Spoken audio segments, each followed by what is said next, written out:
Bismillahirrahmanirrahim. Assalamualaikum warahmatullahi wabarakatuh. Perkenalkan, nama saya Devi Ranggayuni. Pada kesempatan kali ini, saya akan membahas satu studi kasus menarik tentang pajak pertambahan nilai atau PPN. Khususnya mengenai kewajiban penerbitan faktur pajak dan akibat jika terjadi keterlambatan. Video ini saya buat sebagai bagian dari tugas latihan menebar kebaikan. Mari kita belajar bersama dan menebar manfaat. Jadi kawan-kawan, sebelumnya mari kita sama-sama mengetahui dulu apa sih itu PPN. Jadi, PPN adalah pajak atas konsumsi barang dan jasa di dalam daerah pabean.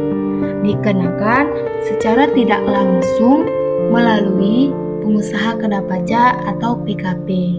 Dan tarif umumnya itu sebesar 11%. Jadi untuk latar belakang kasus ini atau profil singkat dari PT Maju Jaya.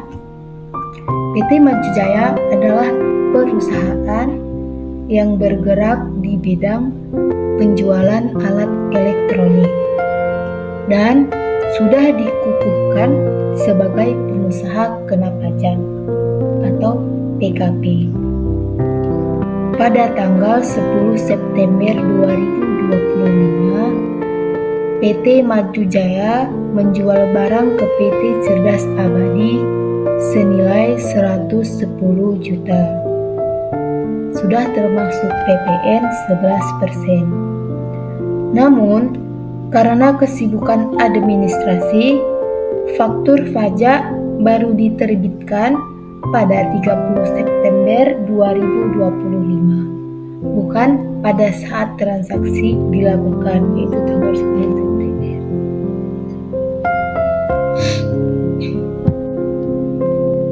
Adapun untuk perhitungan nilai transaksinya, harga jual sebelum PPN sebesar 110 juta dibagi 1,11 sama dengan 99.099.099 rupiah.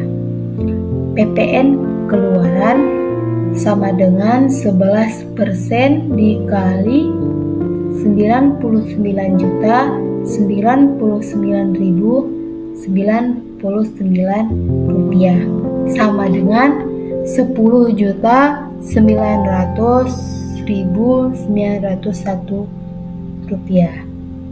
Jadi total tagihan kepada pembeli tetap sebesar 110 juta. Namun karena faktur pajak diterbitkan terlambat, timbul konsekuensi denda administrasi.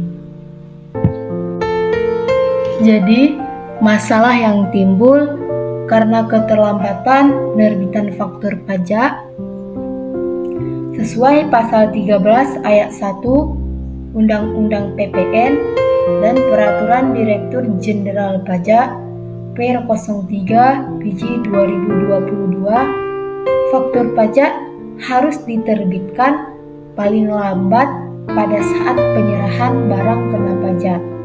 Artinya, PT Maju Jaya seharusnya membuat faktur pada tanggal 10 September 2025. Karena baru dibuat tanggal 30 September, maka faktur tersebut termasuk terlambat 20 hari. Nah, adapun dampak dari keterlambatan penerbitan faktur pajak ini ada dua. Bagi PKP penjual atau PT Maju Jaya, tetap wajib menyetorkan PPN keluaran pada masa pajak September 2025. Dan juga bisa dikenakan sanksi administrasi jika keterlambatan menyebabkan faktur tidak dapat dikreditkan oleh pembeli. Nah, yang kedua itu bagi PKP pembeli atau PT Cerdas Abadi. Faktur pajak yang diterbitkan setelah tanggal 15 bulan berikutnya tidak dapat dikreditkan sebagai PPN masukan. Dalam kasus ini, faktur masih dalam bulan yang sama yaitu September. Jadi masih bisa dikreditkan. Namun, jika lewat bulan, maka rugi bagi pembeli. Untuk jurnalnya, jurnal PT Maju Jaya piutang usaha 110 juta pada penjualan 99.099.099 rupiah. PTN keluaran 10.900.901 rupiah. Jurnal untuk PT Cerdas Abadi atau pembeli persediaan sebesar 99.099.099 rupiah dan PPN masukan sebesar 10.900.901 rupiah pada utang usaha 110 juta. Jika faktur diterbitkan terlambat dan melewati batas masa pajak, maka pembeli tidak dapat mencatat PPN masukan tersebut sebagai kredit pajak. Analis kasusnya.